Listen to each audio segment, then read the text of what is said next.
I'm Rob Skinner, and this is the Rob Skinner Podcast. In this episode, I'm re-releasing my interview of Brian Craig, who recently passed away from brain cancer. This interview was originally recorded in July of 2020 and released as episode 25 of the Rob Skinner Podcast. This interview took place prior to his illness. All this and more on the Rob Skinner Podcast.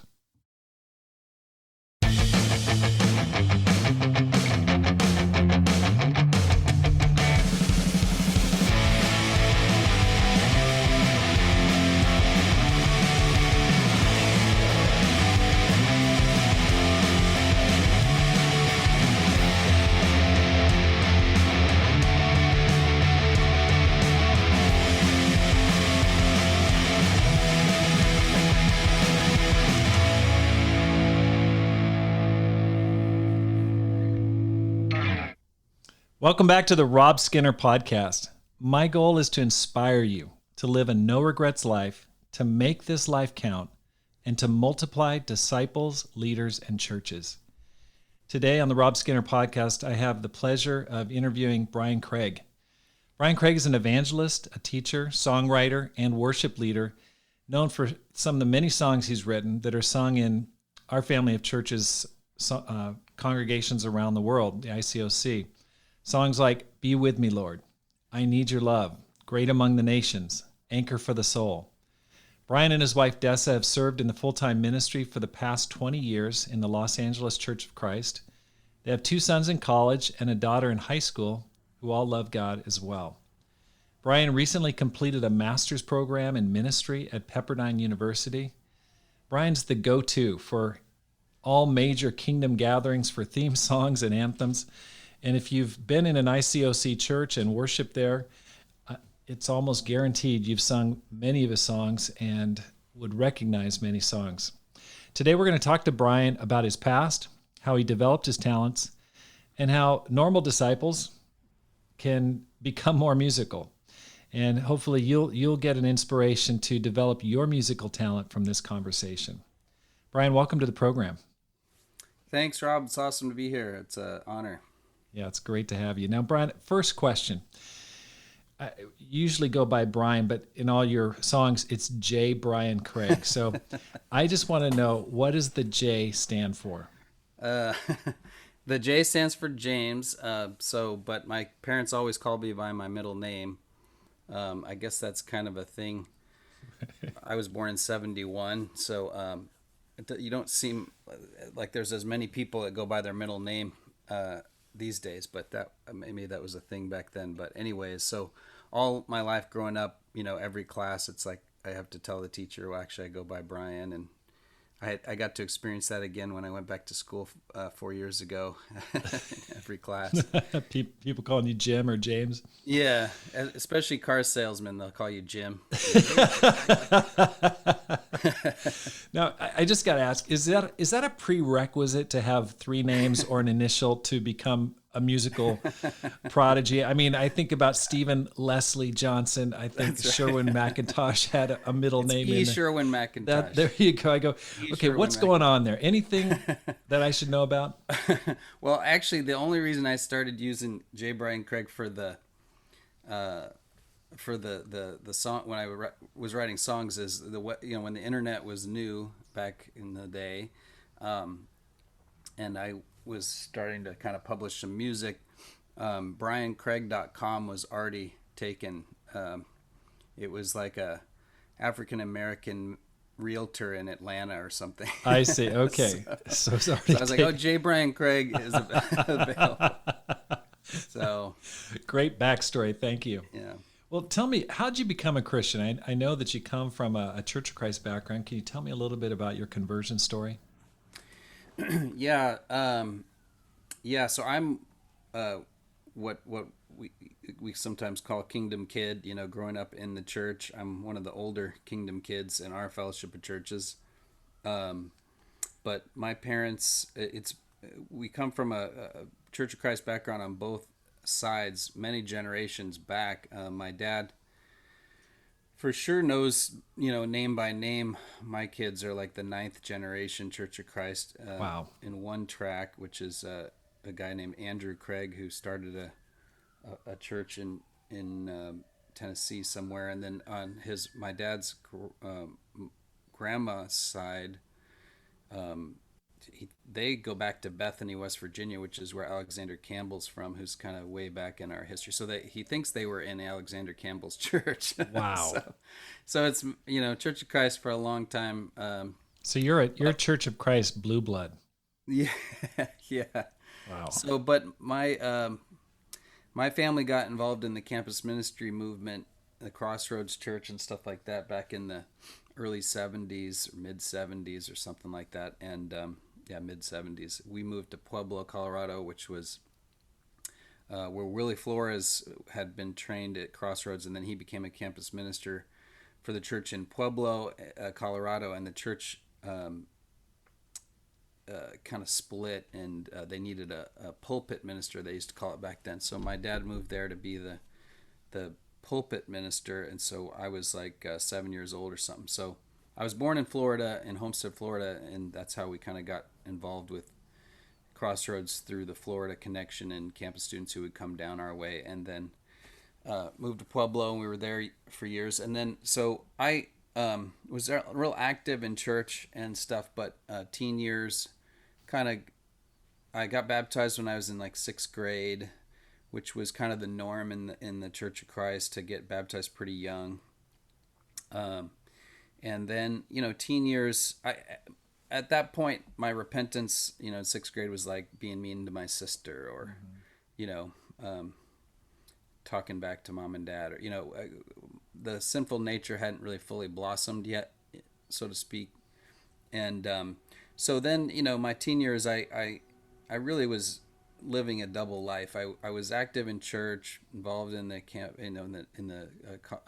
campus, the teen ministry, and but also like kind of a different life with my school friends. And I wouldn't drink at parties, but I would go to parties, or I wouldn't I was just trying to walk that edge. Right. I didn't. Right. I wanted to fit in, but also wanted to be a follower of Christ, and it doesn't really work, as we Right. know.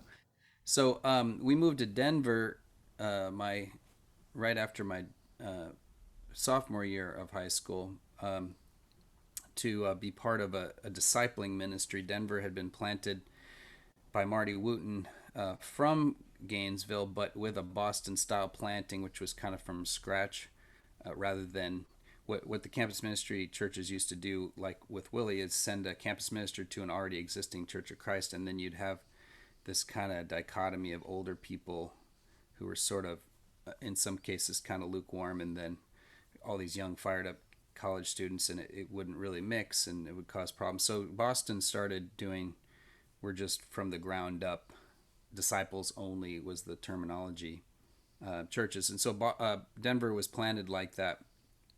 And so we moved there because my parents wanted to get more involved in the discipling ministry as things were congealing around Boston and everything. And so when we did that, I was already kind of, I was seeing it as a fresh start. I was like, I really want to be committed. I really want to, I know I'm not doing this right, and so I was really trying to go after things more in my walk with God, and be more committed. And Marty Wooten was talking a lot about this idea of being a disciple, and what we know as the discipleship study. Those who are familiar with our study series, just the idea of Jesus calls people to total commitment. And I remember talking with my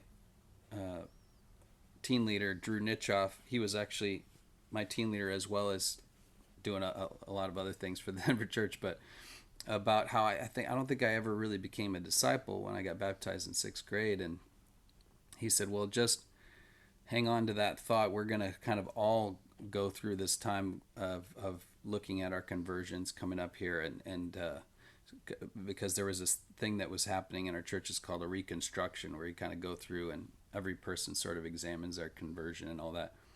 So I said, okay, so but I feel like it was Marty's teaching that really helped me to see that I had never been a disciple and needed to be a disciple, and so I was really questioning my conversion. So then when the reconstruction happened, I got together with some guys and really talked about my life and my faith and my walk and the fact that I, needed to totally commit. And I never really had made that total commitment in sixth grade. And so I got baptized, and that was in 1988. Wow. So there was, I mean, not to get too into it, there was some, I think, bad exegesis of scripture back then to say that the order, of Matthew 28 and saying one has to be a disciple before they are baptized, because them refers to the disciples, and if you just read the Greek, it's not what it says. So, but I see how even though that was maybe flawed, God used that in my own life to help me come to a true conversion, and see that I needed to be all in, and it made such a difference in my life being all in and getting baptized there going into right at the end of my junior year of high school, and and then been faithful ever since. Wow. Now, how old are you, Brian? I am 49. Wow. Yep. You've got a lot of living packed into those years. Now, Yeah. you went from there, and when did you choose ministry? Why did you choose ministry? That's a good question. So, I mean, part of the flavor of campus ministry in those days was we're going to change the world, which I think is awesome. And I feel like there's a resurgence of that in our churches, and just a desire to serve God. I think we probably erred on the side of the only way to change the world is being full time in the ministry, which I don't think is true. But there was a good and healthy, kind of culture of college students wanting to be in the ministry, and so my college years were fruitful. I was very active, studied the Bible with all kinds of people, baptized a lot of people. I was a college intern. For a summer, started a new campus ministry at a college, and worked with singles, and just I was super, I loved it. I just really enjoyed that, and so I really wanted to go in the ministry, but it kind of didn't work out for me. Whereas some of my friends that were kind of fellow interns and stuff, they kind of were on a track. They went into the ministry. I'm a little, I'm not kind of your typical. I'm not cut out of the same cloth as a lot of your typical evangelists that were like captain of the football team, or just very driven. I mean, like you, basically, who I really look up to, your work ethic and just intensity, and kind of a natural born leader. I don't look at myself as a natural born leader. I've learned that skill through discipling and training, but I'm a natural born artist and moody introvert, uh, you know. Um, so, uh, so I ended up in a career. We moved out here. Greg Moretsky asked us to move out here to help with the LA church, as it was he was serving here in a particular part of the LA church in the early '90s. He had been our campus minister, my wife and I, and he was really close to us, and he really close to my wife. My wife was kind of like a daughter to Greg and Kathy, and I was kind of like the daughter's boyfriend that Greg would beat up on because he loved me. But and we're still close. Greg's one of the biggest influencers in my life, probably. But so he asked us to move out here at the end of '92, right after we got engaged, and we were young. I mean, Dustin and I dated. I met her my freshman year, and in college, and we went on 9 dates before we started going steady, because she wasn't ready for a boyfriend yet. But then we dated for 3 years. She graduated, so we were going to get married, and then we ended up moving out here. But I ended up in a career in tech. I was working for a computer reseller and doing marketing and product management, and it was a great. I mean, it was kind of like being paid to get an education, because marketing. If anybody listening has been in a marketing department, it's a great place to be, because you're kind of at the intersection of all these different parts of a company, and it was a pretty big company. it grew exponentially. And my way in was knowing computers from doing music, but I still didn't deserve to get the job I had. I was hired into sales, and then I moved into corporate sales, and then product management and marketing. I was there for 6 years, which isn't a long time for a company, but in the world of tech in the 90s, it was eternity because people were moving all over the place in the tech industry because that was kind of the dot-com era, the dot-com bubble and stuff. But anyway, I say all that to say I wouldn't trade that. I was so grateful that God worked it. Because then when I did get asked to go in the ministry in the year 2000, so 20 years ago, it wasn't just, I had a career, so I knew what it was like to work, 50, 60-hour weeks, to have that kind of experience. It's been so invaluable these last 20 years in ministry to have had that. So I see what God was doing. And the way that into the ministry was, I've always been real active in, even when I was working full time in the church and leading singles or leading teens or doing, this or doing that, leading Bible talks, doing music, media, all that kind of stuff. And so when a position opened up in our region, the region leader, Mike Santacola, gave us the opportunity. And it was a sacrifice because at the time, whereas if I would have gone kind of straight from college, it would have been like, it was a blessing, but it was also a sacrifice in that I, took a 50% pay cut. And, I had already kind of in my mind gone, okay, ministry isn't the track I'm on this track. So I came to ministry a little bit older in life than a lot of my fellow kind of interns and kind of the norm. I can't remember what age I was, but I guess I would have been almost 30. Yeah. Okay. Well, let's just take the off ramp here and talk a little bit about this, because I think there's two things you brought up. One, you didn't think you were cut out for the ministry, or that your personality type didn't really fit the mold. And I certainly understand that. There was a hard driving type A personality that was like the prototype of anyone who wanted to go in the ministry during the 80s and 90s. That's for sure. I think everyone noticed that. So you wrestled against that. You didn't fit that, like you said. You more artsy, moody, had that kind of a different temperament, perhaps more introverted. Yeah. And then secondly, then you went into work for 6 years. And I think there's people listening that are like, man, I want to do something great, but I don't know if that's my type. You've got people that are very introverted that are, they really struggle because they go, I want to do something, but it doesn't seem like that's my personality type.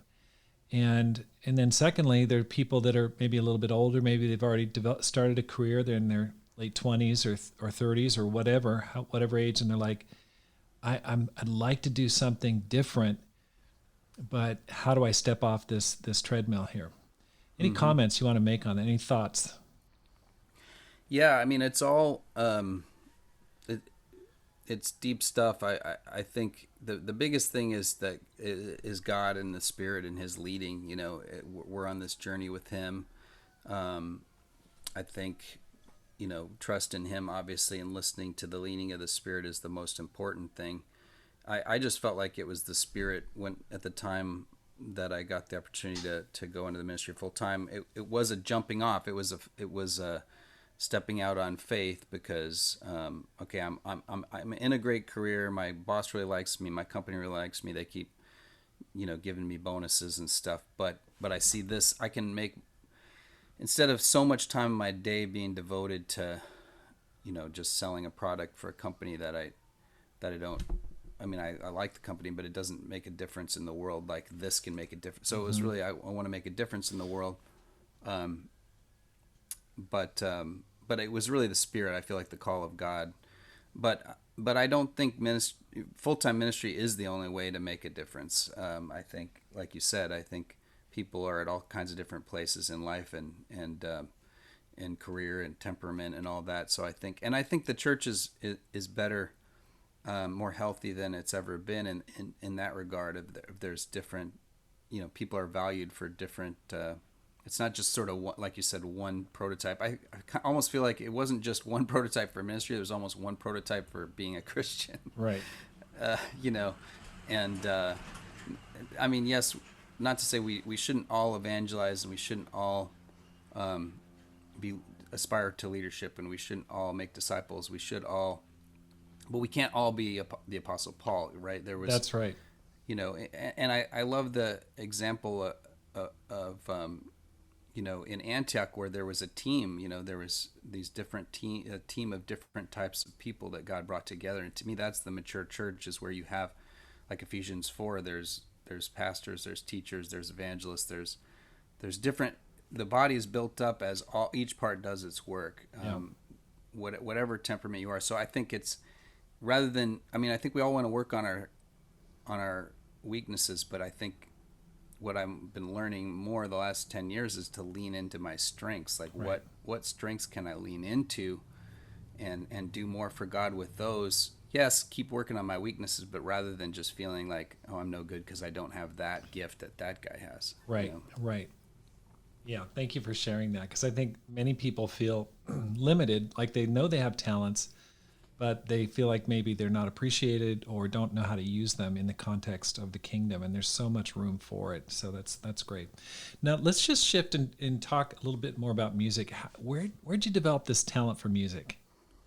Yeah, I've always loved music. I started sort of messing around on the. I took piano lessons when I was a kid, and then I started in probably middle school messing around with chords and trying to learn different songs off the radio.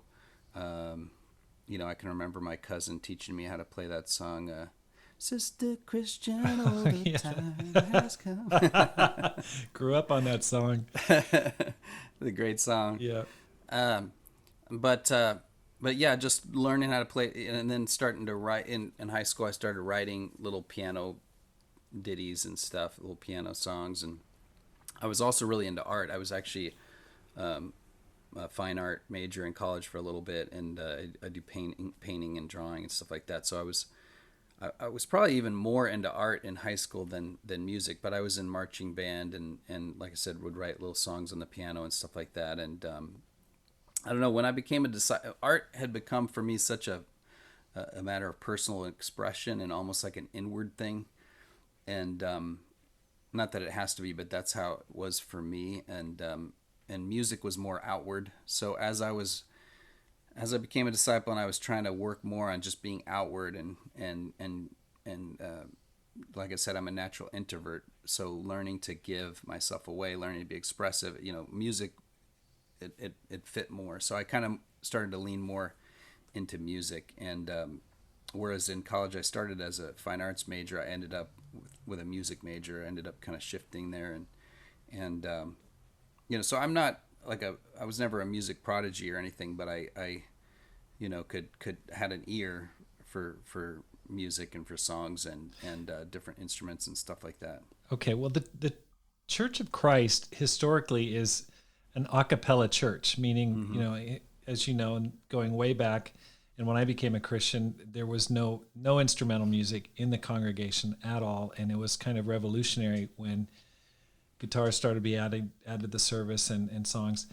I mean, how did you manage that? I mean, you come from hardcore Church of Christ background, and now you are major musician, song leader. I mean, that must have been a little bit of a discord for you to kind of step into that and make that transition. Yeah, I think the where I was and the kind of space I was in, it wasn't unnatural because, well, I'll just share kind of how it happened. So like, yeah, in the deep South, or in kind of the older Church of Christ tradition, I think there was this, like, you're not allowed to even have an instrument in the building kind of thing. But for me, growing up in our family of churches, it wasn't like that. Instruments weren't used in the worship service, but if you had a wedding, I watched all these college students becoming Christians and getting married and stuff like that. The college ministry at Pueblo, Colorado, they were baptizing 100 people a year back in the 70s, which is amazing, at this little college. And at weddings there would be people perform songs. At the church banquet there would be people perform things, with a guitar or this. So I there was performance things, just not in the. There was sort of two tracks for some reason. When it came to singing the congregational worship, it was all a cappella, like you said, and that was such a great foundation, I think, to learn how to sing different harmonies and to hear the voice of the church. And that's something I worry about losing nowadays, and I think we don't want to give up entirely, and I think some churches have given up. So when I was in college, we would write songs. I would write a song for every campus retreat and things like that, but they would be more like a performance kind of song, like a alternative rock kind of song or whatever. Right. So the first songs I wrote for the church to sing were like this song, "Thank You, Lord," and that was the first one. The second one was "I Need Your Love," and "Be With Me, Lord." Those were written to be a cappella songs. They were not written with instrumentation in mind at all. So we were still a cappella. But I remember the first time using a guitar. There was a all LA women's service, and Tammy Fleming said, "Why don't you play guitar? Because we don't have any guys coming. We don't have any harmony." So I was like, "Huh, okay, I could try that." So I played "Be." She wanted me to come and do "Be With Me, Lord," so I did "Be With Me, Lord," and played guitar with it. So that was the first time I ever played, that song with an instrument. I was like, Right. I kind of like this. So you kind of backed your way into it a little Yeah. bit, just kind of eased your way into it. And I Yeah. think that's a concern that a lot of people feel like if you were converted in the 80s and 90s, I mean, there was powerful a cappella singing. I mean, just Yeah. kind of hair raising, just inspiring, just powerful. And yet, that you don't see that as much in terms of the part singing and things like that. Hopefully we can come back to that. Now, how many songs have you written, Brian? Yeah. People ask me that. I don't know. I don't know if it's like a David's Mighty Men counting the David's counting his mighty men thing. I'm like almost afraid to count them, like it's but I know it's well over 100, because I write a lot of songs that aren't necessarily congregational songs, but probably 50 or more songs that are kind of congregational ones, and then probably I don't know, 100 of other types of songs and stuff. So I've written a lot of songs, and That's a some are lot. fully formed, some are not, have never been released, some are still kind of working on. So Right. Now, what did you say was your first song that you wrote that we would know?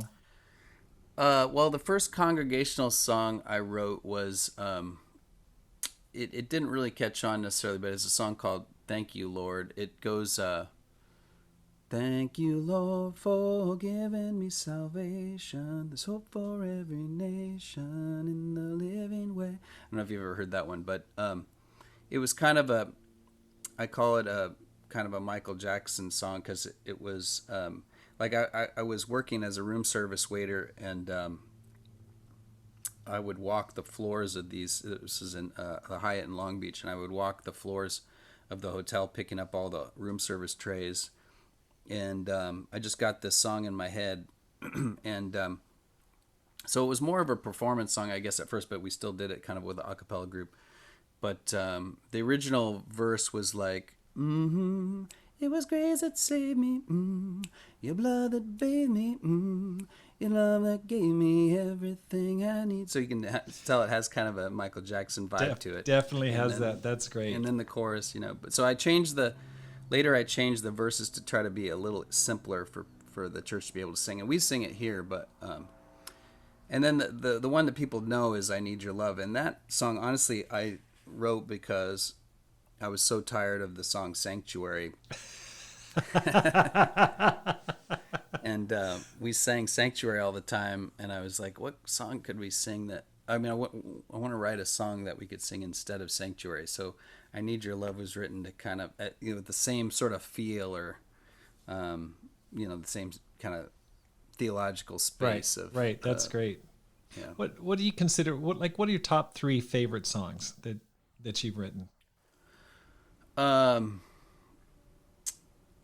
That's a good question. I mean, I think it changes, and there's some that last the test of time and some that don't. I mean, I think because there's songs I get tired of my own songs, and we stopped singing them. So like we stopped singing "I Need Your." Like I said, I got tired of Sanctuary. We stopped singing "I Need Your Love" for years and years, and now I like it again because we put it away for a while. And that's kind of how I feel about like "Anchor for the Soul" or "Praise Heard Around the World" now or whatever. But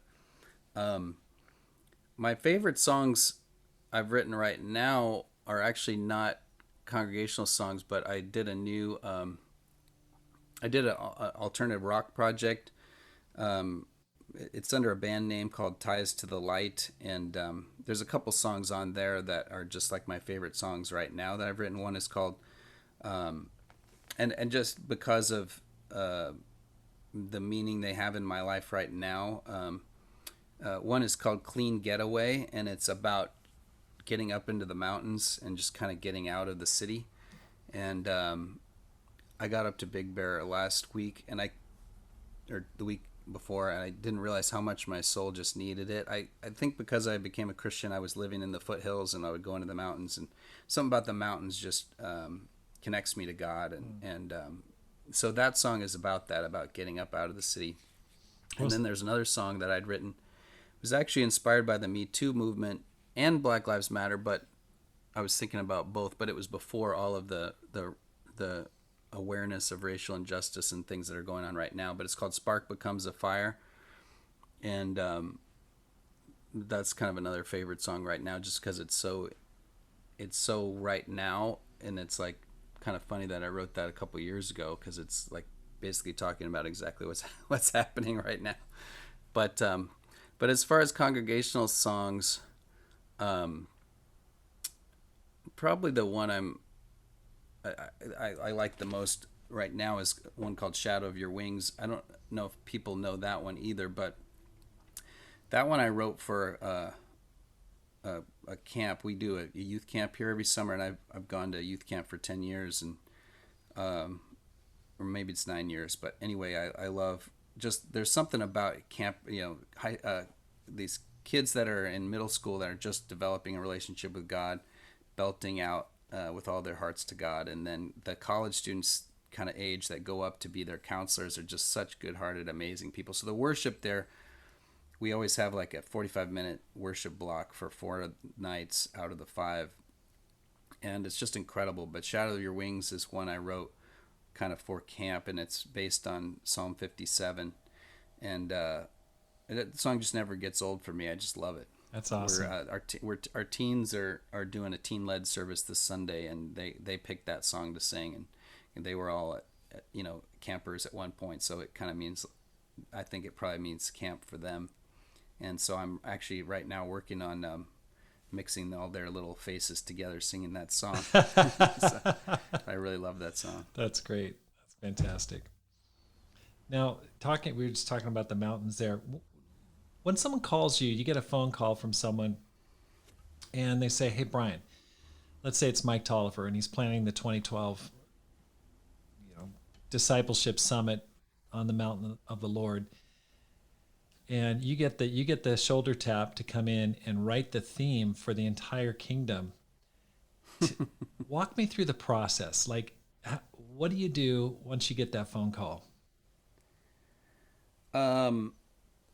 That's a good question. I mean, it's an honor to get to be asked to do stuff like that. I think I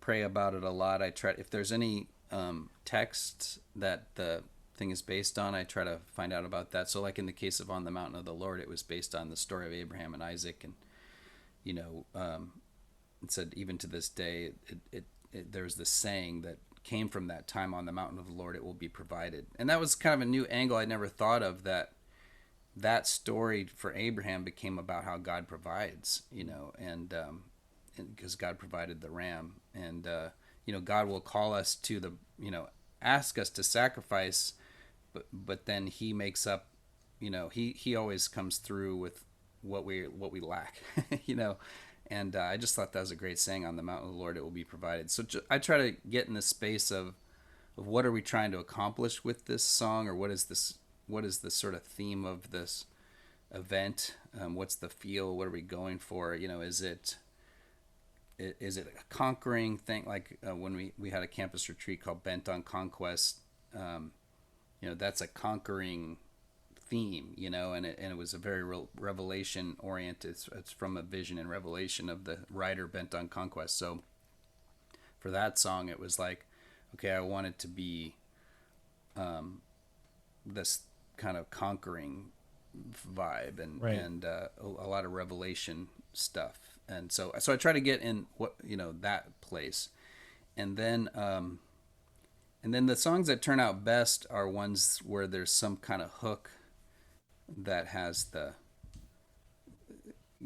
hook to it comes with the melody. So like, on the mountain of the Lord it will be provided, or great among the nations. So like when I was asked to write that song, it was like, that song is really about kingdom prophecy in the Old Testament. That's where that verse comes from, and this vision of the kingdom that these prophets had. So, What conference? but I don't what have any of conference the was lyrics. that? Great Among the Nations. It was a Middle East conference back in, probably 96 or something Wow. like that. Okay. Maybe later. I don't know, 97. I mean, how do you deal with the pressure? I mean, it's one thing to go for a prayer walk and all of a sudden a song comes to your mind, but it's another thing to say, "Hey, you're commissioned. You got to come up with this. We've got a deadline. It needs to be done in 3 months." I mean, just how do you just deal with the mindset of like, "Oh, I have to produce something inspirational here that everyone's counting on." Yeah. Well, I try to not think about not think about that, and it's the way I've come about this anyway is like, it's been more of, people will ask me, like, I'll get asked by younger people, hey, I have a vision, I want to sing at the next conference, or I want to write the next theme song, or I want to, and that's not how I ended up doing that stuff. I'm not the best. I think I'm a good songwriter. I write. I'm kind of like a Tom Petty of the kingdom. Like, I write good, I love Tom catchy Petty. He's one of song. my favorites. I love Tom Petty, but nobody goes, "Oh, I just love Tom Petty's voice." Like, it just Right. moves me. He kind of sounds like a little bit like Bob Dylan, a little bit Yeah, mixed in there with Neil Young a little bit. He's yeah, just exactly. kind of He doesn't have a bad voice. It's just, I mean, he's good. He's a good singer. It's just, it's his songwriting. He's catchy. Right? It's Yes, great, definitely. catchy songs. So I feel like that's where God's blessed me, is with, I have and I can talk more about, I think, maybe some tips about how to do that. But I just get earworms in my own ear, and then I pass them on to other people, and so I'm good at writing something catchy that stays in people's minds. But I didn't. I was writing, like when I wrote "I Need Your Love," it wasn't for all of the churches, or it's just, this is for my own little church, where I'm so tired of sanctuary. I want to teach us something else, and then God worked through these different, and like, in fact, that song, I remember having a big service.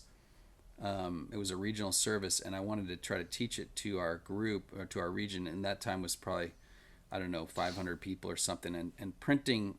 So I made the sheet music and wrote all the lyrics by hand, because I didn't have the software to do that, and then photocopied them all. We had them on all the seats, and then it was one of those services where things are running long, and so it was like, okay, we're gonna have to scratch the song.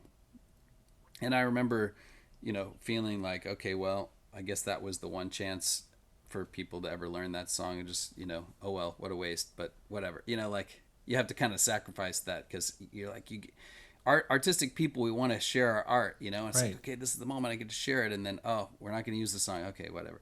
But it's funny to look back on that moment now, where that song is sung. Like, somebody sent me a video of people in China singing this song in Chinese. So Like, awesome. I had to ask somebody, what language is that? But just because of how things worked out, so I think, if you just serve God with your talent and let God do what He's going to do with it, don't be concerned with, okay, I have to like force my way in. So I think, because I've come to it that way, I feel like it's about God and not me anyways. So I don't feel the pressure. Like, if people don't like this, or if it's not the right thing, whatever. Mm. You know? That's a lot of wisdom right there. It really Yeah. is. Just takes the pressure off from the goal of achieving an object to just loving the the art itself, the intrinsic, hey, I want to serve God with this, whether it gets recognized or not. Yeah. That's great. Thank you. I want to come back to that because I think I want to talk to you just a little bit about the process, but let's go on here. How you're an evangelist, you're a teacher, you just finished your master's, you're a songwriter, you're a performer. I mean, that's a lot of skill right there. That's a lot of responsibility, and you're trying to raise a spiritual family. Your kids are walking in the faith.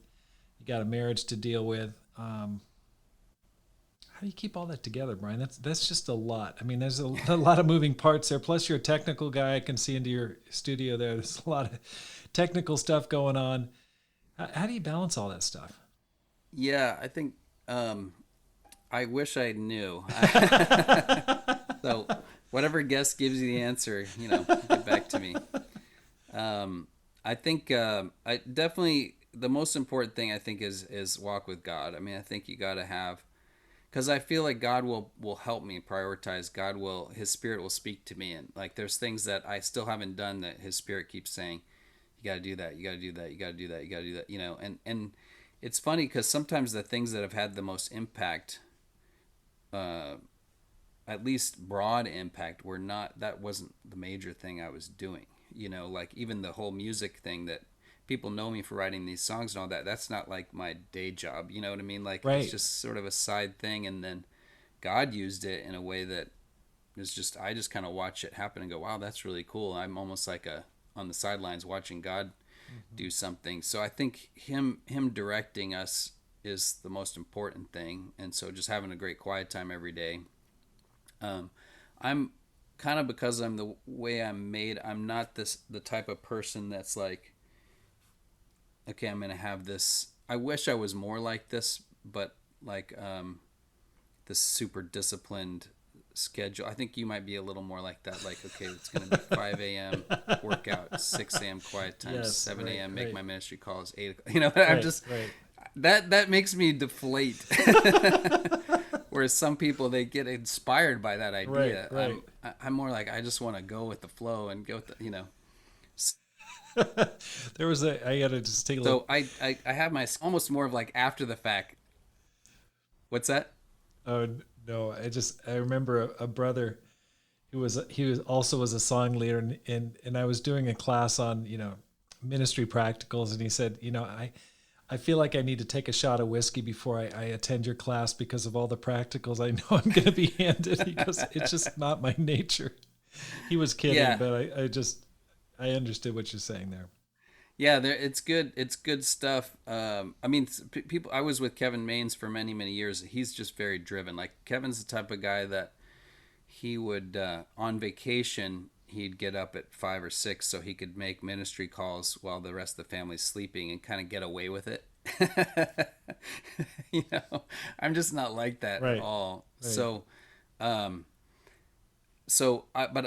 I'll track. I have certain things I want to try to hit every day. Being in school, obviously that does a lot for you. There's the deadlines you have to meet, ministry things. Okay, I got to preach this Sunday. I got to get my sermon done by Thursday, so I have time to think about it for a few days. And so there's deadlines I manage, and I have a journal, and I try to manage all my to dos. But then on my schedule, I build in blocks, but then I also track what I've been doing.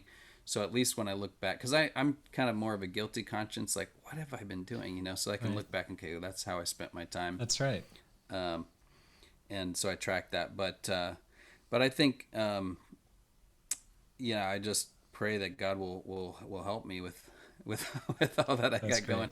going. Just got to make time for sure to talk to my wife every day and connect with her. She, we make sure in the evenings we have time to talk and download and make sure I'm trying to get time with each kid. But there's times I wish I would have spent more time here or more time there, or Yeah. things that are on the to-do list that, home ownership types of things that kind of never get done. Right. But that's life, right? Yeah.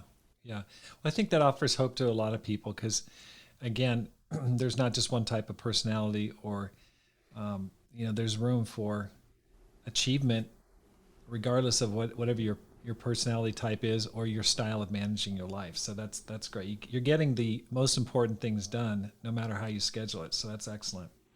Yeah, and I just add a couple more things I think I've learned more recently is so I feel like we used to, and I don't know if this is a lot of people, but at least where I was surrounded by, it felt like it was sinful to get 8 hours of sleep.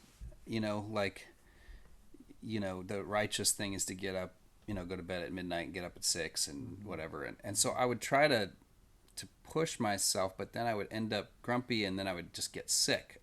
I would just Right. always, I'm just somebody, I need 8 or 9 hours of sleep or I just get sick. Right. And then that's even worse. So I've learned it's okay to get sleep, and I listened to your podcast with John Lusk. I like what he said about doing things that inspire you or kind of fill your tank. Right. I think that's something too that I've learned is important. Exercise. Just like in order to be creative, you have to have downtime. You have to have time to just breathe. So I think that's helped a lot. I think I'm more productive when I'm taking time to just mow the lawn and trying to. I'm not a strict Sabbath keeper, but I feel convicted about that. I'm like, we follow all the other 10 commandments, but not the one to keep the Sabbath. So in principle, I try to, like Mondays, I try to just have downtime, but I need to do better with that. But That's great. That's great. So that was my next question. What's your schedule look like? It sounds like it's varied, and essentially it's just object. You just focus on this and then that, and yeah, I mean, a couple of things on the schedule. I mean, we there's certain habits. Quiet. I usually do about a 2 hour quiet time in the mornings, and my wife and I have our planning time on Friday mornings typically, and we block out a big chunk of time to sort of plan our next week. So we'll plan like our discipling appointments and our studies, and kind of let each other know we put a good chunk of time into planning that next week. So we love Fridays because the weekend's always crazy. So Friday sets us up for it, and so we've been doing that for many years, and it's also time for us just to connect with how are we doing and what's going on with the family, and for finances or anything like that. I usually ask how are you feeling and how am I doing, and as a husband or as a father, I'm one of those. It's easier for me to ask and receive feedback than to just get it along the way. So set myself up to be humble, and getting ambushed. earlier in marriage there would be a lot of stuff to work through, and these days she doesn't have much. But yeah, habits like that help, and it's weird lately because our kids. My oldest is 21, the next one's 18, and my daughter's 16. They're both turning. Actually, my son is going to be turning 19 here this month, and my daughter's turning 16. But so we're kind of like living in the dorms right now because the kids, once the school shut down, I mean, they're like, so like I was up at 1:30 last night. I mean, it's like, it's kind of crazy. So our schedule's a little nuts right now, but hopefully we'll be back to normal before too What do you long. mean by living in the dorms? Because they're back home with you? They're all three at home, and so they're on with their friends, and it's just a late night environment. So I I remember see. when Okay. COVID first started, and we were sort of all in quarantine. The kids are up and they're talking to my son's on Xbox yelling and talking to these campus students, and like, honey, I feel like we're back in the dorms. Great. Oh, that's funny. Now, we've got people there that are like, okay, I'd like to develop my musical skills. And maybe they don't have any, grand musical aspirations, but they want to get better. I mean, I certainly feel that way. I didn't grow up in a musical family. I took guitar lessons when I was 16, stopped after a couple of years, but I've always loved music. And what advice would you give for a person who wants to be more musical, to develop their skills? Where would they start? Um, well, I think first, don't get overwhelmed. I think like I just look at YouTube and there's such amazing talent, there's like a 7-year-old kid that can play guitar so much better than me, and you can just feel like, well, why even try. Right, exactly.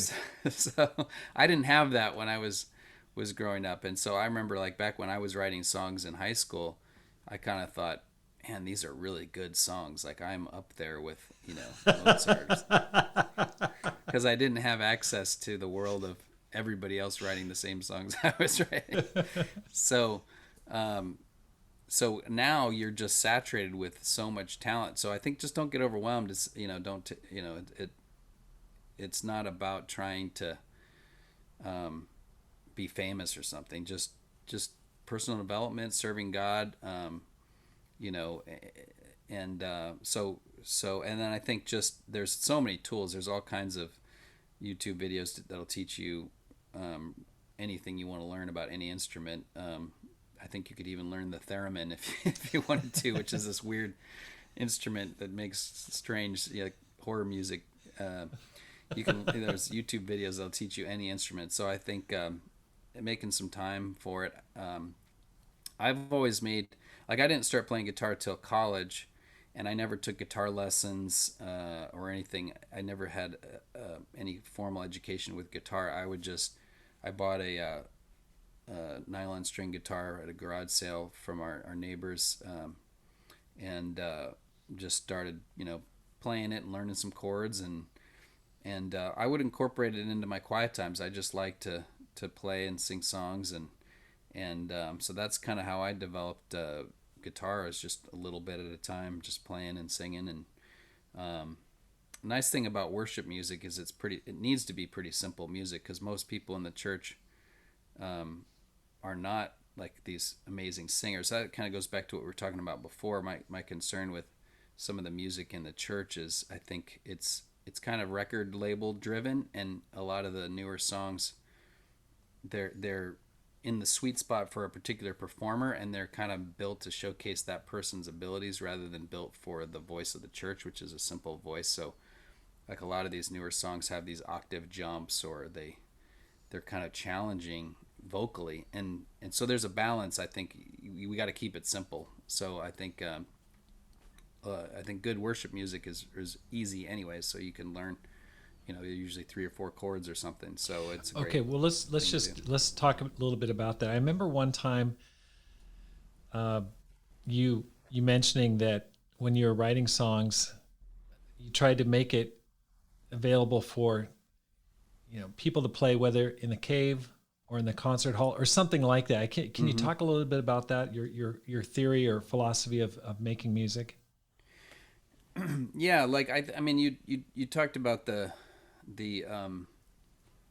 church, the small churches, and I'm always thinking about the smaller churches and the smaller venues. And yeah, so like when I write a song, if it's for a congregational song, that's how I feel like my contribution can be, is I can write simple songs. I mean, there's people that can write a little more complicated or more maybe more musical things. And I like that I like exploring different things too. That's why I did this alternative rock project, this Ties to the Light project, because I wanted to explore some other things. But when it comes to church, I feel like I want to offer simple songs that, like you said, could be sung at a baptism or sung at a family devo, or but they could also be scaled up. You can add a band and a choir and do it really big as well. I think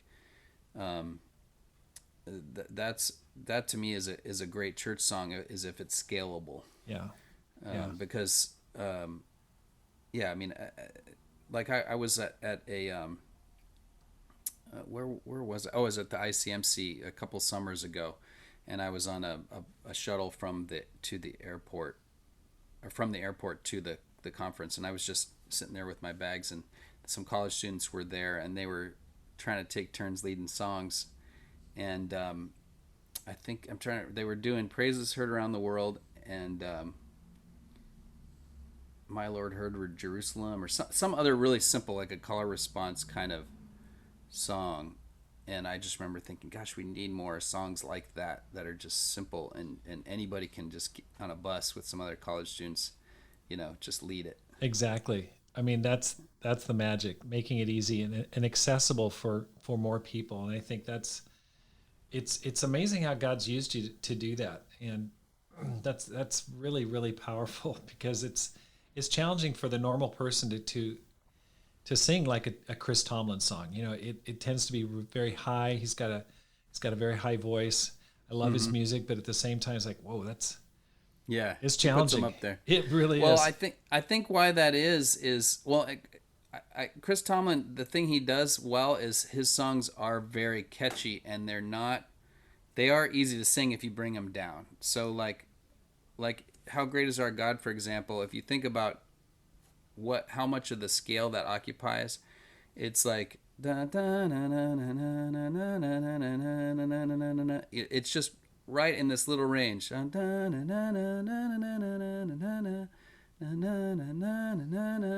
It's all just right here, you know.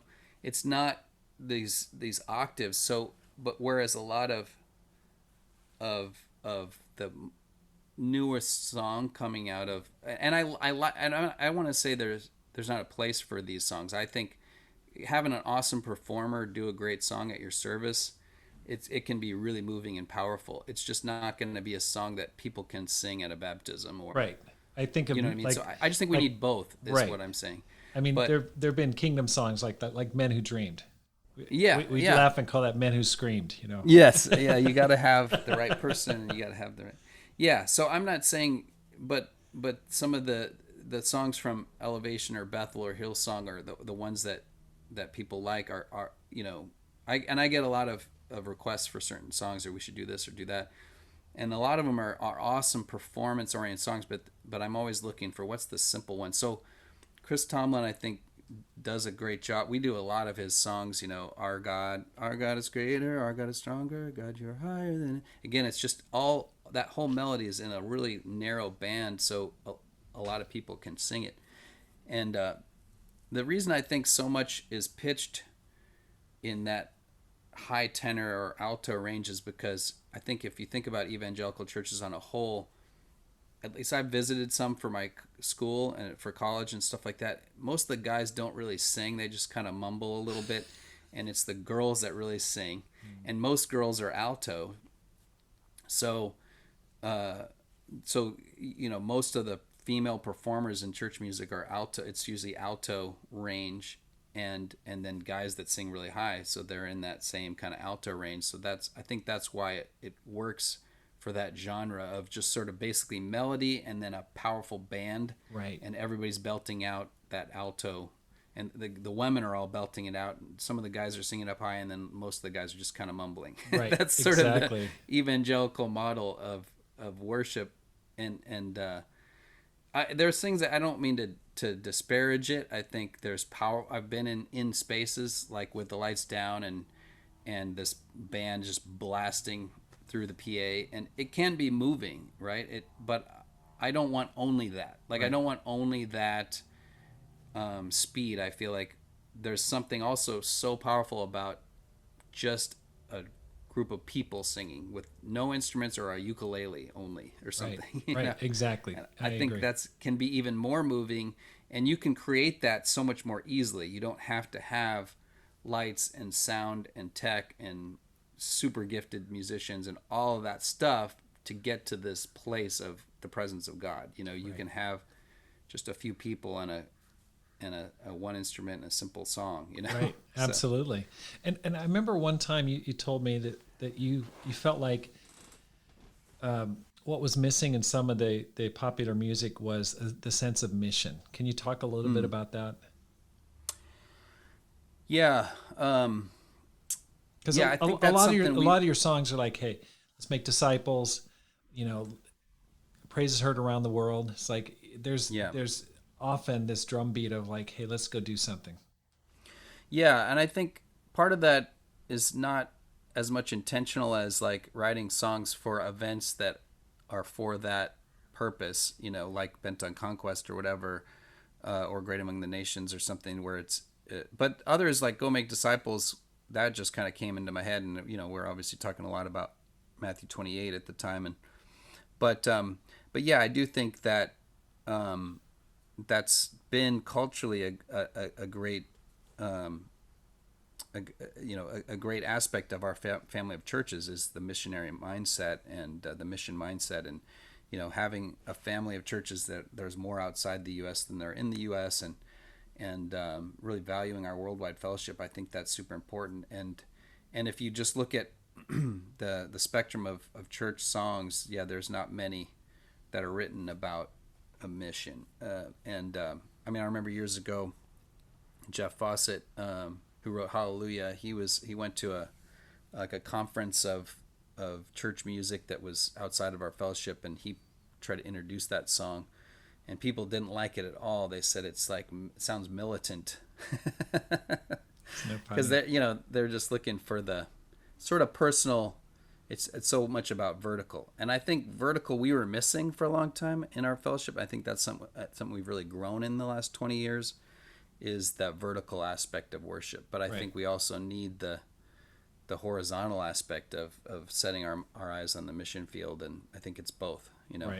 Right. The other thing that bothers me sometimes about a lot of modern worship is sometimes it's so self-focused. It's almost like you're singing more about yourself than you are singing about God. I was on a conference. I went to a conference. There was many thousands of pastors that were on this online conference. I can't remember the name of it, but it was put on by some of the Push Pay and some of these kind of church tech companies. It was really good. The content was really good. But some church group introduced a new song. I wish I could remember the name of it, but as they were singing, it was all about me. And I like you saying you and me and to God, like I Need Your Love is a personal song.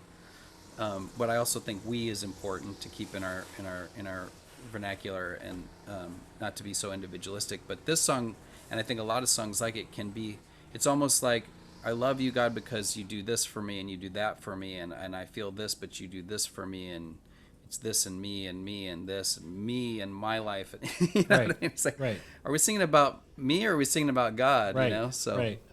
Interesting. Yeah. Now, do you think that, before we go on, I got to talk about Jeff Fawcett, because Jeff Fawcett was the best man in my wedding. Oh, that's awesome. And even when we were in Japan, we would sing his song. Pam and I lived there for 10 years. We would sing Hallelujah in Japanese, and I got to tell you, I would struggle, because I would just love to tell people, oh yeah, he used to be my roommate. The guy that wrote this, he used to be my roommate. Actually, he's the best man in my wedding. So I have name dropped Jeff Fawcett shamelessly over the past 3 decades. That's awesome. But Jeff grew up in a background where his parents were both concert performers, and I think they played the oboe or some. And he grew up in a musical background. Do you think music is genetic, or can it be developed? I think it's both, and that's cool. I knew you knew Jeff. I didn't know you were close. That's awesome. Yes. We've been working on some new projects, actually, some kind of alt rock projects. We've written Jeff. A couple songs together. So. Super talented. Yeah, and he's the one that put this whole new songbook together that we did in whatever the late 90s or something, that had a lot of these songs in it that I wrote even before I was full-time in the ministry. I was working in my tech career, and so I'm really thankful that God worked that out for us to become friends. But yeah, to answer your question, I think it's both. I think there is certainly, I think it's like sports, or other abilities. There's a natural component, and then there's the developmental component. Not everybody can become a professional basketball player, but everybody can become a better basketball player. When we were leading first in the ministry, trying to lead the church in Long Beach, I really tried to work on my basketball, practicing every day, but then I finally realized it was more of a hindrance to the kingdom of God than a help for me to be out there. But volleyball is something I can do well, and I'm a good volleyball player, so I can, go to the beach and reach out, play volleyball instead of on the basketball court. But so I think music is like that. There is a natural ability that people have and can develop more, but I think everybody can grow in it. And I think there's more. I mean, when I see our teens and working with younger people, it seems like there are more gifted people than ever in our churches, because I think maybe it's because of the access to YouTube and Instagram and these tools. My daughter just started playing ukulele on her own. You know, we tried to get our kids into music lessons and things like that, but I also tried to not push them, and wasn't sure if they would do it or not. But all three of our kids did band, and my oldest son played trombone in band, and then my middle son played French horn, and he ended up doing that, but also really excelling in kind of the technical aspects of marching band. He ended up becoming a band manager and then band president and kind of all this other stuff with band. But my daughter started just playing ukulele on her own and started writing songs on her own, and man, she writes some awesome songs. We put a whole album together of her songs about a year ago, and but her and her friends and some of these young people, it's just amazing how many people have just a gift of playing an instrument here or there, maybe because there's so many tools that they can use to learn it. She'll show me some of this stuff. Like there's this new app, you can put any song in, like any YouTube link to a song, and it'll automatically tell you what all the chords are. Oh my gosh, what's the name of the app? I don't know. I can find out and text you. Okay. She showed it to me. I was like, that's incredible. She was like, look, my own songs are on there. So since her name's Cora Craig, so you can, and her songs are on the streaming platforms, so you can put her song in, and then it'll put the chords of her songs. So she she just thought that was so cool. That's fantastic. Because there's songs that she wrote and we recorded, and then she couldn't remember how to play. So it's right. kind of funny. Right, exactly. Use the app to come back to it. Well, that's your kids must feel a little bit of pressure, I'm sure. Preacher dad plus performer dad and songwriter dad, but we won't go. We won't go there. Not make them feel too much. Exactly. Well, what can a person do who doesn't think they sing that well to improve their singing? I mean, this is a big issue, because I remember when I was a young minister and our song leader was out. We were having a park service, and so I had to step in to lead songs, and it was like a campus ministry. So I led songs, and I was walking away with my girlfriend at the time, Pam. We later got married, but I remember just sheepishly saying, "Hey, so what'd you think about the service?" And she said, "Sermon was good." She said, "But I don't think I'd ever lead songs again." That's what she said. And I mean, it was kind of a crossroads in our relationship. I was so humiliated by that. I was so embarrassed, and I'm sure she was right. But it was like, oh, I don't think she really respects me, and my musical skills are not super great. But what advice would you give to a person? It's like, hey, I'd like to improve my worship experience. I'd like to sing better. Well, I think if it's just wanting to learn to sing better, I think there's nothing like just practice. Just singing along to music that you like. Singing along to music that you listen to in the car. Just practice. Your vocal cords are muscles, and just like any muscle part of your body, I think it just takes practice. I since we've been in quarantine and not been able to go to the gym, I've been trying to pull out these P90X videos again, and it's amazing how you just lose stuff when you don't use it. I'm trying to do yoga, and I'm like, oh my gosh, like I'm trying to do this weird pose where you're like reaching behind and grabbing underneath your leg, and I'm like, I know. I've seen that video. I've done that video. Tony, what's his name? Tony. Yeah. I know. Can't remember his last name. Mm-hmm. But then after a few times, it's like, okay, I can hold that pose for 4 seconds now. And right. Eventually it'll be longer. So I think it's just you have to practice. You have to exercise those chords. You have to try and not be afraid to try. And I think if it comes to somebody leading songs, I think there too, just you learn there's nothing like just practicing and trying and maybe your venue isn't a regional service, but maybe it's Bible talk. But I mean, that's how I learned to song lead, and I learned to worship lead from song leading. So it was kind of a good place to come from. Like you mentioned, the a cappella traditions. So even today, if I lead songs at a conference and I've got my guitar or something, I'm still coming from the place of a cappella song leading. So it's all about connecting with the audience or with their voices and kind of leading them rather than showcasing my ability. So, Right.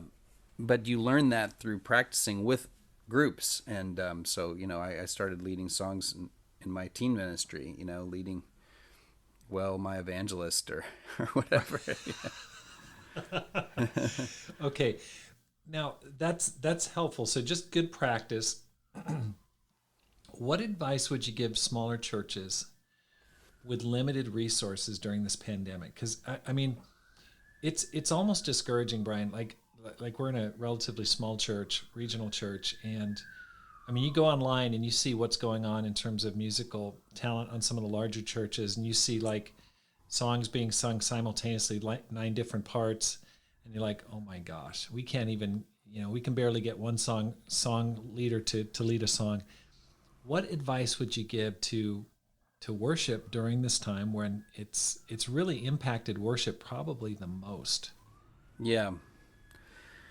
Yeah, it's definitely hard, and I've been there myself. We've been doing most of our stuff live, but we've had some services where we kind of pre-taped it, and then I was only had one little live chunk, so the worship was all like on my TV, and I'm trying to sing in my living room along with it, and it's hard to connect. It's much harder to connect. I think it takes teaching through it, teaching people to take time to quiet yourself, to use this time. That you need it. You need time to just stop and reflect on God, and there's that part as far as teaching the congregation. But as far as the production aspect of it, or what you're putting out there for them to listen to, I think I think we've been stealing from other places and other groups. We've used Denver stuff, Chicago stuff.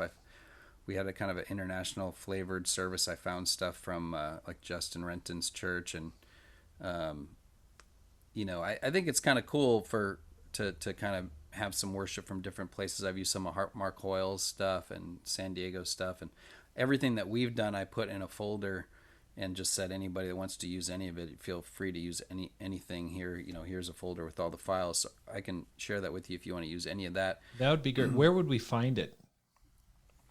If you go to my website, if you just Google J. Brian Craig and then go to my blog, you follow that to my blog, or just look for my blog. It's called Monday Morning Music. There's a link on there that says there's a link on there that says virtual worship videos or something like that, and that will take you there to a bunch of YouTube links that you can use a YouTube downloader and download them. Or I also made a folder with like the files that you can download. Somebody can always email me or something too, and I'll email them a link to that folder. Right. But as far there's still nothing like hearing from your own people. So I think having your own people do it is cool too. Even if it's somebody who's gifted, a singer with a ukulele or something like that on an iPhone, it can still be good if it's if there's not background noise, and if you use some kind of basic mic techniques and stuff like that.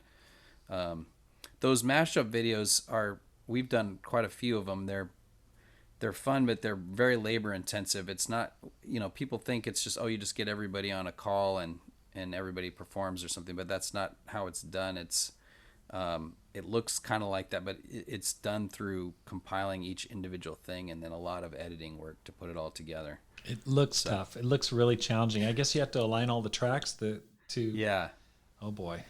Yeah, the way I do it is I do the audio first, and so is there like a soundtrack that it's built on? Everyone's singing the same, like guitar place, a guitar accompaniment. Yeah, so I'll make a guide track, which is just when I first started doing it, I would put just the instruments on it, but then people would sing out a key, and so then I realized, they need something with all the vocals on there. So I'll make a guide track that's basically the full song, and then people will sing along to it. So they're wearing headphones, so you can't hear the guide track. They can hear the guide track, but the camera can't hear it. And then just record it on a cell phone or something, them singing along with that guide track in their headphone. And then you take all of those voices, and I'll pull all the audio off and put it into a multi-track audio system. I use Logic, but Logic is just kind of a pro version of GarageBand. You could use GarageBand, which How is about free on a Audition? Mac. Could you use Audition? I don't know that program, but probably if it allows you to have multi-tracks, you Yeah. definitely could. Okay. And then I just put all the audio in there and get it sound mixed really well and sounding good. And then I export that, so that's one sort of my final audio mix. And then you go into your video editor, and you don't use the original audio from the videos. You just sync each one of those videos to that audio that you've put together. Wow. So it's kind of labor intensive, but I just kind of look at it as, well, this is something that let people know about our church. It becomes kind of a media piece that you can use in the future. It's neat. It's really cool looking, and a little daunting too for a smaller church as well. So that's great. Thank you for doing that. But even a couple people, I mean, we did a song. We did the song "Oh Come to the Altar" with my daughter singing, and I just sang a really quiet backup vocal to her, and just she was playing ukulele, and I was playing my my little nylon string guitar, the one I told you I bought from the garage sale. You still have it. In college, I still have it. Yeah. So, and that's like my favorite song that we've done. I mean, I'm partial because it's my daughter, but it turned out great. It's just one microphone. That's kind of that's where American music comes from, is folk music. It's just people with, simple, and they would know the folk recordings. It would just be one microphone and people gather around it, and kind of add their harmonies. So it can be done simply. That recording is just one microphone, and my daughter singing and me singing and her playing ukulele and me playing, but no multi-track, no anything, just one, just a microphone like this, this is $100 microphone, but just a large diaphragm mic. So even if you have a smaller church and you go, okay, if you just use GarageBand and a USB mic, I think a good mic does help, but even something like that and two people, singing softly, it can be really moving. That's great. Thank you for the practicals. That's good. It's interesting. There's only one time I've ever written a song, and it was when I was dating Pam, and I don't know why, but I pulled out my old guitar that I had stored away. Nice. And I started messing around with it, and I came up with a song. It's called Sent from Heaven, and I talk about how God sent her. She came from Egypt. She had been on a mission team, cool. and she came into San Francisco, and I wrote that song and I performed it for her, and I've never been able to write a song since that time. But I still got that song. She still has the original lyrics that I wrote awesome. for her. It's posted on our bedroom wall, and it's really cool. But I'd like to write some more songs. I go, okay, if I did it once, I guess I could do it again. You absolutely could. But if a person wanted to start writing songs, where would they start? I mean, there was so much powerful emotion going on at that time. It was it just came to me. I don't even know how I came up with the music or anything like that. It was totally intuitive. But where would a person start? Well, that's great. I wrote a bunch of songs for Dessa too in college, and most of them are so cheesy that I can't really share them. One is called "You're My Dream Come True." Another one is "You Are My Friend." You are my friend. The time I spend with you, I wish would never end. Wow. Just like really, really cheesy, but Sounds like good. John Denver.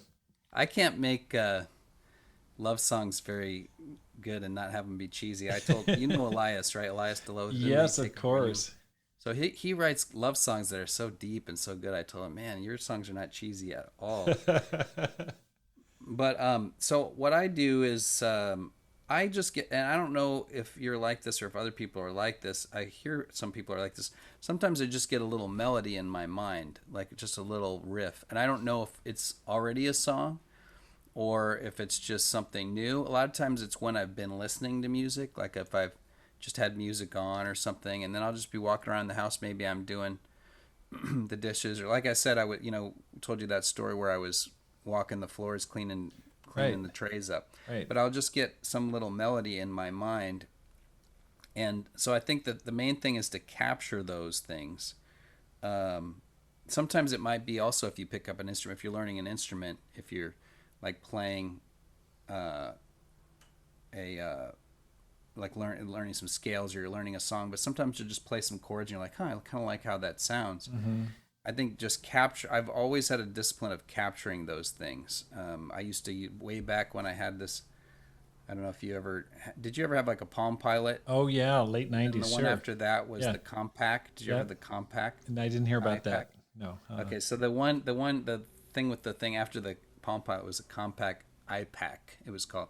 I had that, and I would make recordings on that, little memos, and then of course once I got an iPhone, I use that all the time. So like, if, on here I've got all of these are just little voice memos of just song, little snippets of things. Right. And sometimes I don't know. So there's a lot there. That's a lot.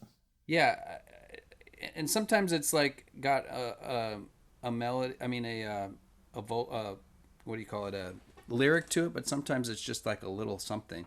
Right. And then I might go back and listen back to those, and it's funny because I don't remember even doing them, but I'm just gonna play one here at random Sure. so you can hear what I'm talking about.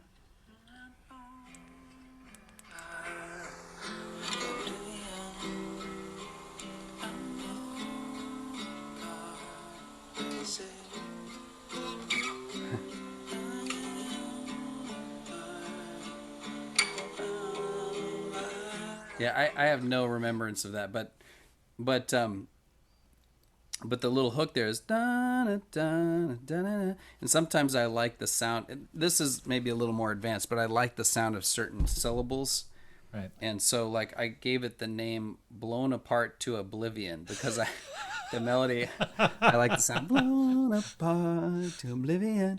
So then So then I might turn that into a song that has kind of a similar sound to it, but Right. it's more after I figure out what I want to write about, and maybe it's, uh, something that sounds like Oblivion, but it's not Oblivion. It's Right. Change the Olivia, lyrics. Olivia. Yeah, maybe Right. it's about Olivia. I don't know, but so just capturing little things like that, and then another thing I'll capture uh, is songs I want to write about. So a lot of times I'll read a psalm and I'm like, oh, that would make a great song. Or I'll read a scripture and I'll go, that would make a great song. And I just, like I look right now. So I have a song ideas note in my Mac, or it syncs to your iPhone as well. But so I it's just called song ideas, and I just have, I don't know, hundreds of little things, like I'll just I'll just pick something at random. Public spectacle, purpose of crucifixion. Okay, so like the crucifixion, the purpose of it was basically, it's like here we're gonna put somebody on a billboard. That's Right. kind of the purpose of it. It's Right. like they would put crosses at heavily traveled areas, and so we're just, here's what they did, and here's, for all to see. So I don't know, at some point I must have thought that would be an interesting communion song to talk about that aspect of the Right. cross, how it was meant to be a public spectacle, but maybe now it's the glory of God or something. I don't know, but or it might not even be spiritual. It might be something having to do with something going on right now, or like you mentioned, there's a lot of emotion in the thing with your relationship with Pam. So I think emotion is a great place to it's very cathartic, even if you're writing a song just for you and God, or just for you and a friend. It's very cathartic to put your emotion into music. Right. So if you suffer from a loss, we went through a really hard year, 2017. I wrote a lot of songs that are just, it was just cathartic. Yeah. But yeah, it does something for you to put that pain into. I mean, that's why I think most pop songs are breakup songs. Right. Exactly. They're almost all breakup songs, because I think people feel pain, and they either they want to express it in music or they want to hear music that speaks to their pain that they're in the moment, you know? Yeah, exactly. Well, Brian, I really appreciate all the time you put into this. I just want to ask you a few more questions. You've done some really amazing things. I mean, you've got, Scott Adams, the author of Dilbert, talks about talent stacking and how, you know, you don't have to be the LeBron James of any one particular thing, but if you're pretty good at a lot of different things and develop talents in different areas, you can become really an amazing person. And I see that in you. I see how you're a great preacher. You are a songwriter and a performer, and now you're a teacher. I go, you've got all these different. You're developing skills. You've got this aspect of technical skill and that you learn, and so you've kind of stacked a bunch of different talents that's made you a very powerful individual. And I think that's something that needs to be noted is how you put together and kind of stack talents one on another. And maybe, you yourself have said, hey, maybe you're not the most complicated songwriter, but along with your other talents, it's really having a kingdom-wide impact. What when you look back on your career, what makes you the most proud? That's a good question. I mean, career-wise, I don't know. I mean, there's different things. I think definitely, I mean, in terms of what we're talking about with worship and music and all that, I think a high water mark was the World Discipleship Summit in 2012, just being able to be a part of that, being able to work with Mike Tolliver on that, what we were trying to do. I think just the whole spirit of it. I loved that God worked it out so we could worship in the round. I mean, if I could, I would have every service be like that. I just love being in the round, and there was something so powerful about pushing audio out from the team in the center to the congregation, and then from all four sides voices coming back in. That the singing was just incredible. It was just one of those. It was really a mountaintop experience. It really was. It was, and it was something I'll never forget. Yeah, it was just so incredible. So just to have been involved in that, I don't think, there's, like I said, there's people who are more talented than me. I got to do it with my best friend Marshall Mead. He played electric, and he's like, there's so many better electric players, but it's not about that, right? It's about it's not about who's on stage. It's about the group, the family. But so I just felt honored to be a part of that and to get to coordinate all that and just to be there for that. This one that we were supposed to be at this weekend or next weekend, Marshall asked me to head that one up, and in this case, it was like, I think it'd be better to have the younger generation take it on. I appreciate that, the opportunities I've had, and so I recommended Tony Fernandez, who's there in Florida, and and some of these. We have some amazing young worship leaders in our fellowship of churches. Case Sam Perkins in Denver, and I don't want to start naming names because I'll leave somebody out. But right. But I just recommended them, and Chase McIntosh, and I just recommended that they take it, and I'll just kind of advise. But it was hard because I love it so much. It was hard to do that, but I feel like for the good of the church, it's better for the church to have. I mean, that's what 2020 Vision is all about, is I feel like the younger generation taking the torch and taking it on. And part of it is coming to grips with my own middle age. I don't like, I said in a sermon maybe a year ago, like I'm almost approaching middle age or something like that, and people started mocking me as I'm preaching. Like, no, you hit middle age a while ago. I was like, well, if I live to 90, then if I live to 100, then that's technically 50 is middle. So, because it's middle age is tough on musicians and rockers, and we don't. Yep. Only youth is valued in the music industry, right? So I've had to learn to embrace my dadness and my middle age, But I feel like I've kind of come through the other side of that a little bit. Oh my gosh, absolutely. So I guess we won't be seeing you on tour with Journey and Steve Miller Band, I guess. No. Okay. Any final words that you'd like to give to a person that wants to make a difference with their life? They're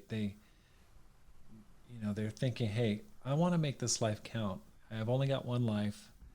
I want to give to God as much as I can, And any advice that you'd give them? Well, I mean, you mentioned having multiple talents or whatever, and I've always kind of, I mean, I remember my best friend and I in high school when we'd studied the Renaissance men, how they would do all these different things. We both were like, that's what we want to be. We want to be Renaissance men. We want to science and art and music, and why not do all of it, Right. and that kind of, I just love learning. I love learning different things, and I think we are living in an age that you can learn anything you want to learn. You can grow in so many different ways. So don't stop growing. Like don't just settle for who you are today. Like learn new things. I mean, I appreciate learning to play guitar for your you're a seasoned evangelist, church planter, the go-to man for how do you plant a church, and he's looking at my videos for how to play guitar. That's right. Oh, so boy. humbled by that. But I think we can always learn new things. I feel like I'm still learning new things about recording and mixing, and this COVID's been a great time for that. Putting those videos together, I feel like I've grown a lot just in using some of these tools. So I think if you start with whatever you do, you want to serve God, and I always tell God, I'm here to serve you, God, and whatever I'm doing is an offering for you, because you'll be tested in that, if it's about your art or if it's about your job, or if, like my goal in life can't be my success in ministry, right? It has to be pleasing God, and right. If that's in the full-time ministry, great. If it's not, amen. Like I have to be surrendered. So it has to be whatever I'm doing is for God, and God has made us in His image. The Imago Dei, that we are creators, we're cultivators. We want to do stuff, and there's something about that, learning something new or creating something new or growing, that it's invigorating. So I think don't wait to be asked by somebody. Just or just step out and learn something or do something or produce something. I kind of, to go back to the thing about worship leading or music or art, I think a lot of times people, I go to a lot of art, we'll do conferences with artists or musicians, or get-togethers of musical people, and a common thing I hear is nobody's asking me for my art, or nobody is affirming my art, or my evangelist doesn't get my gifts, or that kind of, I know that frustration of feeling Right. like I have a gift but I don't have an opportunity to use it. I just say there's never been a better time to be able to share your gift, even if it's just creating a YouTube channel and sharing songs that you wrote. Right. There's nobody holding you back. Don't and if God will build it, like Right. along the way. Like I look back at old songs I wrote. Some old songs are old recordings. Even the first CDs I put out, I knew they were bad. It was just, this is the best I can do, Right. with the equipment I have and the voice I have, and I want to share these songs, so I'm putting this music together. I feel like God told me to put this music together, and so I'm just going to do it. And it's not perfect, and Right. I think a lot of artists are perfectionists, and so they're like, I'm going to hold my art until it's perfect, and I just say, don't do that. Just share it with the world. When you're surrendered to God and it's about Him, then you can do that. Right. Exactly. Because it's not about you anyway, and so if people like it, if they don't like it, you don't take it personally. So Yeah, boy, Brian, thank you so much for your time, and that's inspiring advice. And the thing that impresses me about you is there's a lot of humility, in spite of the fact that you're in the spotlight literally quite a bit. You haven't been actively seeking the spotlight, and you're using your gifts and your interests to serve the kingdom of God, which I certainly respect, and just want to wish you all the best going forward. In my mind, you're a youngster. You've got many, many more years ahead of you, and I really appreciate that. And I want to thank you for listening today to the Rob Skinner podcast. My goal is to inspire you to make this life count, to live a no regrets life, and to multiply disciples, leaders, and churches. If you enjoyed the program, I'd like to ask you to share it with your friends and subscribe to the podcast. Have a great day, and make this life count.